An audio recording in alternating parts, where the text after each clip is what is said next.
মা খাদিজা ছিলেন ইসলামের নবী মুহাম্মদ সাল্লাল্লাহু আলাইহি ওয়াসাল্লামের প্রথম স্ত্রী এবং প্রথম ইসলাম গ্রহণকারী ব্যক্তি। তিনি সাধারণত খাদিজা বা খাদিজাতুল কুবরা নামে পরিচিত। খাদিজা ছিলেন মক্কার কুরাইশ বংশের নেতা খুওয়ালিদ ইবনে আসাদের কন্যা এবং নিজ প্রচেষ্টায় সফল একজন ধনাঢ্য ও ব্যবসায়ী মহিলা। খাদিজাকে মুসলমানরা উম্মুল মুমিনিন, মুসলমানদের মাতা, বলে উল্লেখ করে থাকেন এবং তাঁর নামের শেষে সম্মান ও প্রার্থনা হিসেবে সালামুল্লাহি আলাইহা তার উপর শান্তি বর্ষিত হোক বলে থাকেন। তিনি ইসলামে অন্যতম গুরুত্বপূর্ণ মহিলা ব্যক্তিত্ব এবং সকল মুসলিম খাদিজা বিনতে খুওয়াইলিদ, ফাতিমা, আশিয়া ও মরিয়ম বিনতে ইমরান এই চারজন নারীকে অত্যন্ত মর্যাদাবান, জান্নাতি রমণী হিসেবে সম্মান করে থাকেন।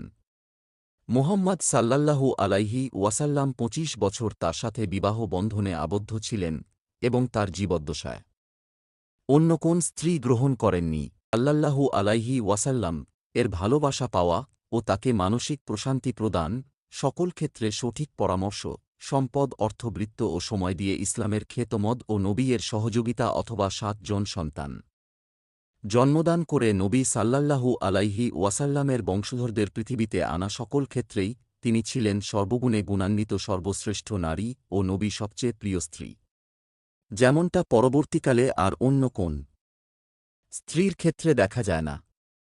খাদিজা, যের প্রতি নবী এর ভালোবাসা ছিল এমন যে খাদিজার ইন্তেকালের বহু বছর পর্যন্ত নবী উনার কথা বারবার স্মরণ করতেন। এমনকি বাড়িতে ভালো খাদ্য রান্না হলে নবী তা খাদিজা রাদিয়াল্লাহু তাআলা আনহায়ের বান্ধবীদের বাড়িতে পাঠাতেন। নবী সাল্লাল্লাহু আলাইহি ওয়াসাল্লাম যের অগাধ ভালোবাসায় উনার বাকি স্ত্রীরা প্রায়ই অভিযোগ করলে তিনি তাদেরকে খাদিজার বিশেষত্ব সকলের উপর তার শ্রেষ্ঠত্বের কথা বলে থামিয়ে দিতেন।